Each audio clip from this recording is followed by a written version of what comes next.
की, पर आप ध्यान रखिए,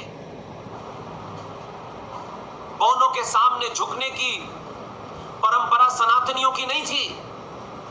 कुछ सत्ता के चाटुकार जरूर बौनों के सामने झुके, और जब झुके आप, तो पूरी दुनिया में आतंक फैलाने वाले लोगों ने आपको मूर्ख बनाया, और बहुत प्यार से आजाद भारत को होने से पहले उन्होंने पाकिस्तान की मांग की और आप उनके सामने झुक गए। लेकिन अब इस परंपरा को समाप्त होना चाहिए। ट्रेनों में आग लगाएंगे, बसों में आग लगाएंगे, बिल्डिंगों में आग लगाएंगे, स्कूलों में आग लगाएंगे, लेकिन आप उसकी इंक्वायरी करते रहेंगे, इंक्वायरी होती रहेगी, इंक्वायरी चलती रहेगी। इस देश का क्रिमिनल जस्टिस सिस्टम ऐसा है कि इस देश में कोई डरता नहीं है, सबको मालूम है जेल होंगे, फिर तमाम सारी चीजें होंगी, और आखिर में कुछ लोगों के पास ना एटीएम कार्ड है, न डेबिट कार्ड है, न क्रेडिट कार्ड है, उनके पास एक विक्टिम कार्ड है कि वो एकदम कहेंगे कि देखिए साहब हम मुसलमान हैं, इसलिए हमें फंसाया जा रहा है, और आप अपोलोजिस्टिक होंगे और आप छोड़ देंगे, और फिर इधर उधर की बात होगी, और वो लोग ये मानेंगे कि भारत राष्ट्र की सत्ता को कैसे झुकाना चाहिए, इसकी कला, इसका फन उन्हें आता है। लेकिन मेरे और आपके टैक्स से पैसे से देश चल रहा है, तो ये कैसे मुमकिन है कि ट्रेनों में आग लगाने वाले बख्शे जाते हैं, बसों में आग लगाने वाले बख्शे जाते हैं? तो जिस हम भारत के निर्माण की बात कर रहे हैं प्रोफेसर साहब, जब तक भारत की धरती से भारत विरोधी ताकतें, वो किसी भी मुखौटे में हैं, वो किसी भी मजहब के हो, वो किसी भी धर्म के भी क्यों ना हो, अगर उनका सफाया उस ताकत के साथ नहीं किया गया, तो आप राष्ट्र निर्माण की बात छोड़ दीजिए, ये निर्माण आप करते रहेंगे और राष्ट्र विरोधी ताकतें आग लगाती रहेंगी। आपकी सत्ता पे बैठने की मजबूरी के कारण आज हरियाणा के अंदर राष्ट्रवादी ताकतें हैं, 140 गांव से मेवात के अंदर सारे के सारे हिंदुओं का सफाया हो गया। इस पे चर्चा मीडिया नहीं करेगा, और हम सारा काम सरकारों पे और मीडिया के भरोसे छोड़ देते हैं। इसलिए मैंने कहा, आप सच को सच बोलेंगे, वही भारत का निर्माण है।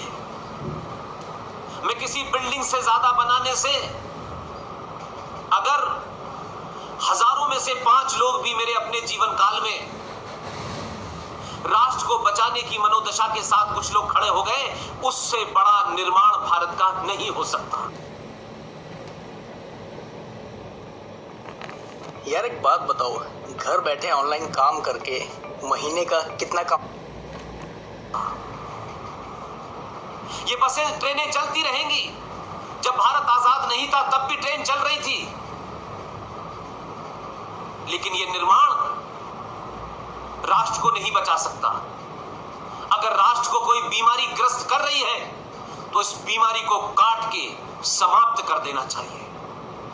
इसलिए इस्लामिक आतंकवाद को इस्लामिक आतंकवाद कहना चाहिए। मैंने देखा है आज भी टेलीविजन पे लोग अपोलोजिस्टिक हैं,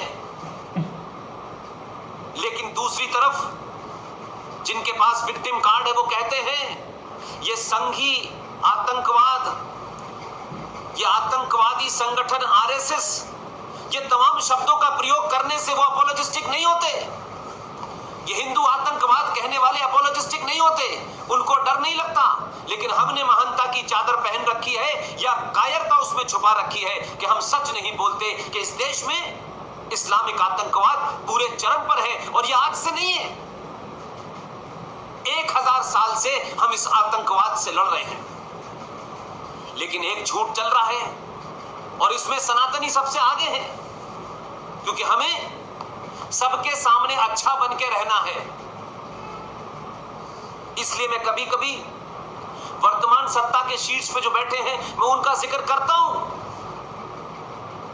हमें कौन अच्छा कहेगा, कौन नहीं कहेगा, इसकी चिंता क्यों है? इतिहास इसका मूल्यांकन करेगा।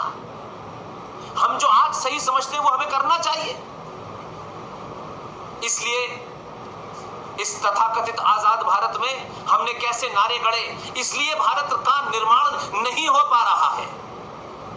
इसलिए भारत निर्माण को अगर हम समझते हैं कि कोई हमने ट्रेन चला दी है, कोई खास किस्म का हवाई जहाज ले लिया है, लेकिन वो हवाई जहाज, वो ट्रेन, ये सड़कें जो बड़ा बड़ा निर्माण, लेकिन हम ये नहीं तय कर पा रहे हैं कि ये जो एक्सप्रेस वे बन रहे हैं, ये जो ट्रेनें बन रही हैं, इसमें कौन सी विचारधारा सफर करेगी। क्या इस पे जिहादी मानसिकता चलेगी या इस पे सनातन चलेगा, और सनातन के लोग चलेंगे तो जिहादी उसको मार देंगे। लिहाजा ये तय होना चाहिए कि लंदन की सड़क, जो बहुत आधुनिक देश है, जिसकी सत्ता में सूरज नहीं डूबता था, ये बात अलग है कि आज 6.5 करोड़ की पॉपुलेशन में आज उस देश में जब सूरज निकल जाता है तो वहां लोग एक फेस्टिवल मनाते हैं।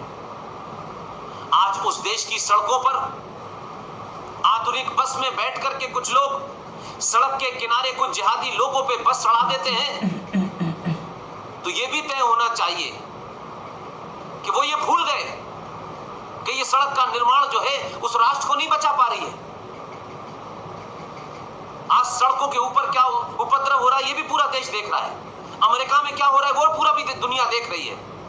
तो अमेरिका का निर्माण, अमेरिका की प्रोग्रेस, अमेरिका का बहुत निर्माण जो है वो उस जिहाद से उन्हें नहीं बचा पा रहा है। उसके लिए आपको पुलिस बचाती है, फौज बताती है, तो उस पुलिस के पास मैंडेट क्या है। तो भारत में क्या हो रहा है, जो खुल्लम खुल्ला दिल्ली में आग लगाई गई, एक तरफा आग लगाई गई, मजहब के नाम पे लगाई गई और विक्टिम कार्ड खेला गया। कुछ लोगों ने सड़कों पे बैठ गए, भारत की सत्ता के घुटने टिका दिए। भारत की पुलिस उनकी थोड़ियों में हाथ डाल के कह रही थी कि सड़कों से हट जाओ, और वही बहुत एक्टिव सुप्रीम कोर्ट मीडिएटर भेजती है कि भाई आप बताइए क्यों नहीं हटना चाहते, जबकि इसी सुप्रीम कोर्ट ने पूरे दिल्ली के अंदर एक स्थान को तय कर दिया है कि सिर्फ धरना प्रदर्शन यहां होगा। लेकिन सुप्रीम कोर्ट भी अपने ही कानून को नहीं प्रोटेक्ट कर पा रही, क्योंकि कुछ दंगाइयों से, कुछ जिहादियों से, वो मुसलमानों से डरती है। तो उसके लिए तो मीडिएटर भेजती है कि शाहीन बाग से कुछ लोगों को हटाने के लिए सुप्रीम कोर्ट नियुक्त करती है कि आप जाके इनसे बात करें। मुझे बताइए प्रोफेसर साहब, आप मुझसे सीनियर हैं,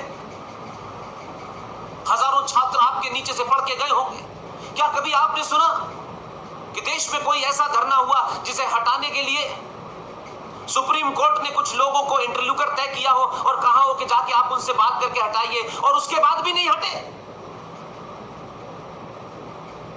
तो सवाल यह है कि आप कौन से निर्माण की बात कर रहे हैं?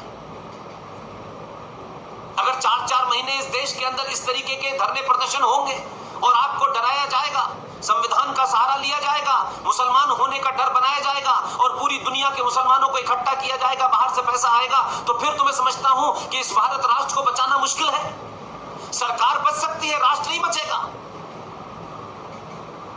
आप बताएं कि इसी दिल्ली, क्या आप अपने परफेक्ट साथी को ढूंढ रहे हैं? अब जीवनसाथी.com पर रजिस्टर करें कुछ ही इजी स्टेप्स में और पाएं लाखों वेरीफाइड